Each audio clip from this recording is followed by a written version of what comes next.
acdc is pure rock and roll. They are one of the most important bands in rock history, influencing hard rock in massive ways and even heavy metal. Everyone knows them. It's impossible to find a person that has never listened to an acdc song, and the Highway to Hell album cover is easily one of the most iconic and legendary covers ever made. They changed rock and roll history and gave it electric powers that helped dominate the mainstream for decades.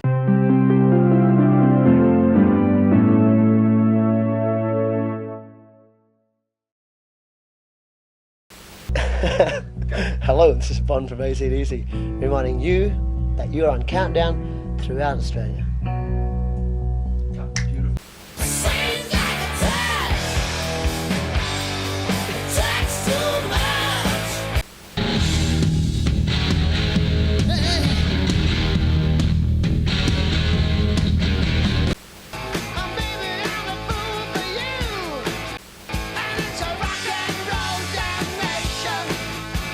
It may be hard to believe from today's perspective when acdc songs and merch can literally be heard and found anywhere, even in shopping malls. But back in the 70s, when they first arrived on the scene, they were considered one of the most dangerous and rebellious bands around, and probably the wildest in Australia.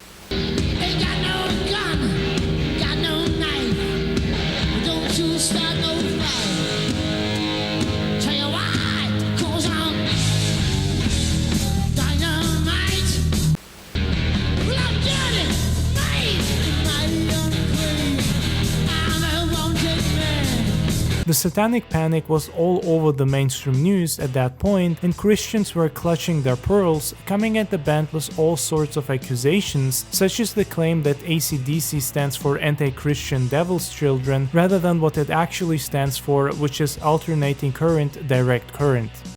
It's believed the Night Stalker may have been influenced by a song by the Australian band acdc. Investigators found a baseball cap at a victim's home with the logo for the rock band acdc, which some say stands for Antichrist, Devil's Child.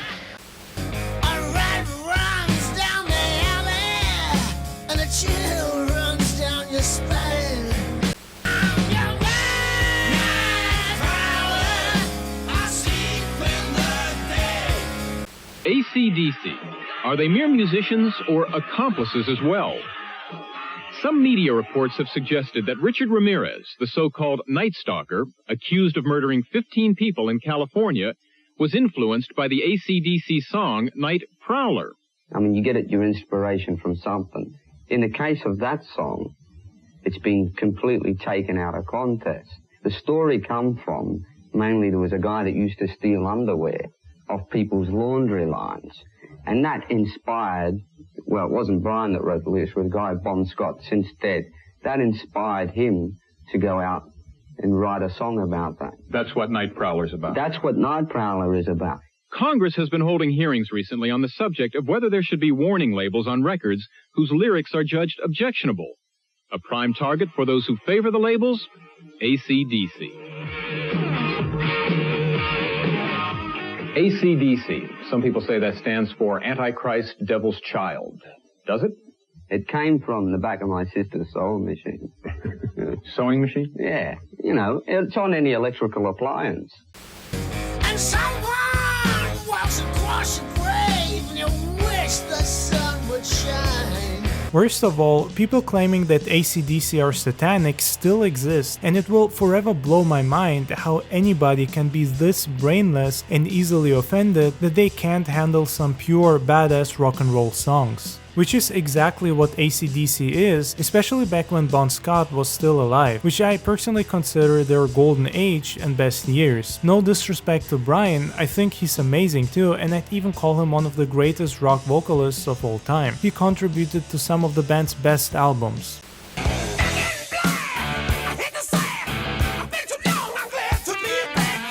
But man, listening to acdc back when Bon Scott was their singer just hits different. I mean, it's a completely different experience because Bon made this band wild, rebellious and raw, because that's how he himself was in real life. He was a rebel without a cause, drinking more than anyone could handle and chasing women. He embodies everything rock and roll stands for.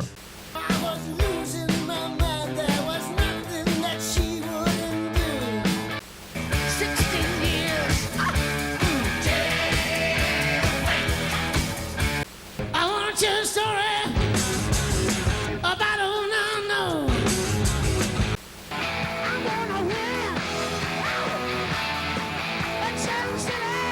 acdc has always been a hard rock band, and they themselves also call their music hard rock. Despite that, I still see them pop up in heavy metal playlists all the time, or be called a heavy metal band, which they never really were, aside from maybe a few songs that could be seen as metal. However, listening to the Bon Scott era, and especially watching their live performances at the time, it's easy to see why someone would call them heavy metal, especially when they had their most iconic time with Bon in the late 70s, a time when the new wave of British heavy metal was getting very popular, and a lot of those bands and songs did sound similar to acdc in that period. Not necessarily the same, but if you listen to some classic new wave of British heavy metal songs, you'll definitely have no trouble hearing similarities.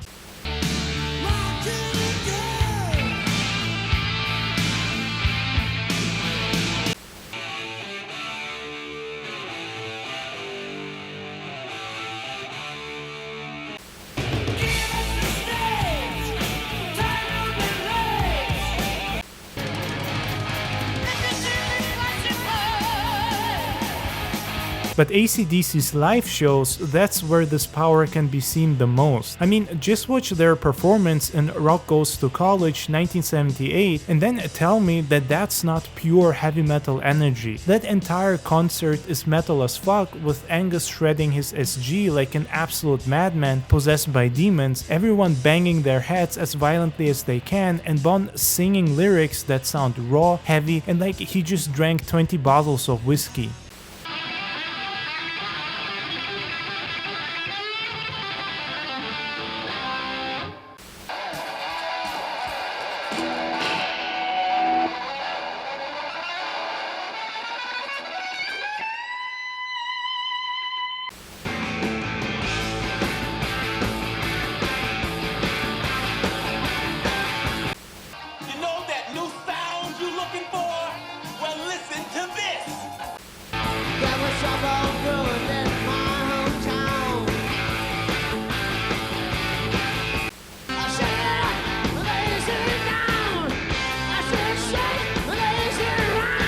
It's an insane performance. I mean, honestly, it might be the most metal and rock and roll performance I have ever seen in my life. The energy that was present there must have been unbelievable. I'm not someone who believes that modern music is bad. I actually think it's a really ignorant opinion to have, especially when there's plenty of good music to be found, and it's not even a hard thing to do. But man, this is one of those cases where I wish I had Doc Brown's DeLorean and could travel back in time, because I'd 100% travel to 1978 just to see this performance and experience the energy myself. The music here might not be metal, but the power on stage was probably one of the most heavy metal things to ever exist.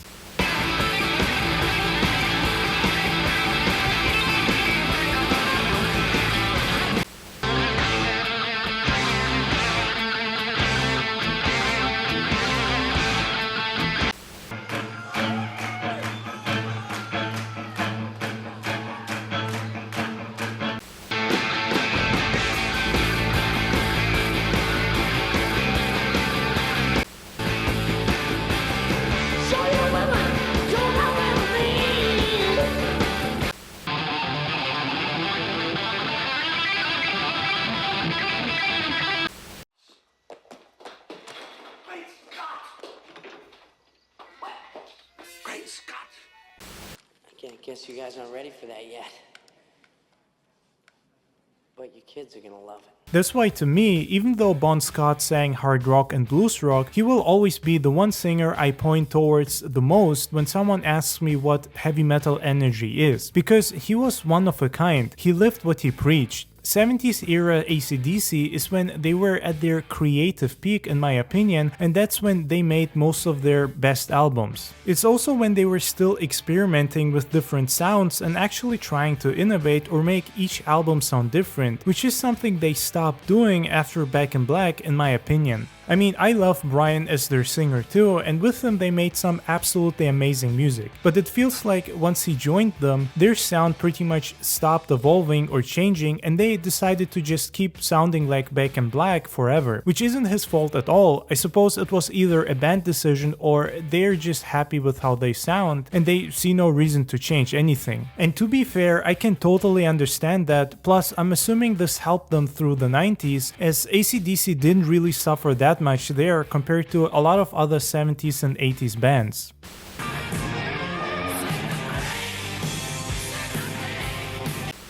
Driving all night with my machinery. Every foot I love it to you, babe. Don't you let this on you.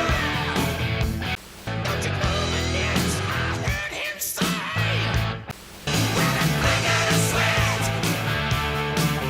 It's honestly impossible to listen to AC/DC and not feel the extreme urge to headbang or steal your grandma's apple pie and eat it like a rebel, get your ass grounded, and then try to secretly get out of the house and run away to do some lines of coke and overdose on rock and roll.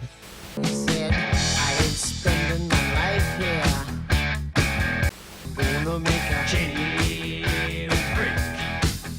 Being someone who plays guitar since I was a child, and I'm only 24 now, I have to say that learning AC/DC songs is one of the coolest things ever. Their songs are both very easy to play, but at the same time also a huge pain in the ass depending on what part you're learning. It's also where I have to praise Malcolm Young, because the rhythmic parts that he played were simple, but at the same time highly original. When you hear them, you instantly know what band is currently on because of how he did it, and I really want to praise him because I feel like he isn't mentioned often enough, just like a lot of rhythm players in general are often overlooked because people deem their parts as too easy, preferring to look at stuff like solos instead. But rhythm players contribute to a lot of the way songs sound, often more than anyone else.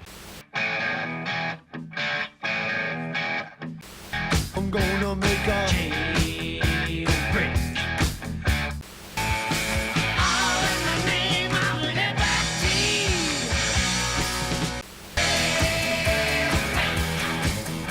However, that's absolutely not to take anything away from Angus, who was a beast in his prime. I mean, seriously, have you ever seen anyone go as wild and crazy as he did back in the day? He shredded the guitar like an absolute god, and to me he will forever be a rock and roll god. The power and energy that he projected, mixed with the power of Bon Scott and all the other band members, was simply mind-blowing. They are the physical manifestation of rock and roll and heavy metal.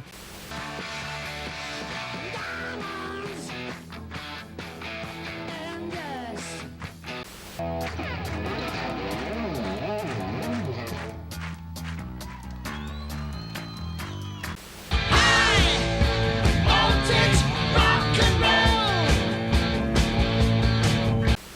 I wanna rock all over you.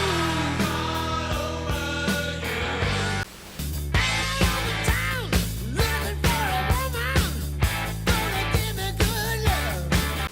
I'm on a highway to hell. Are you rich though? I mean, are you making the bread? Yep. Sure are.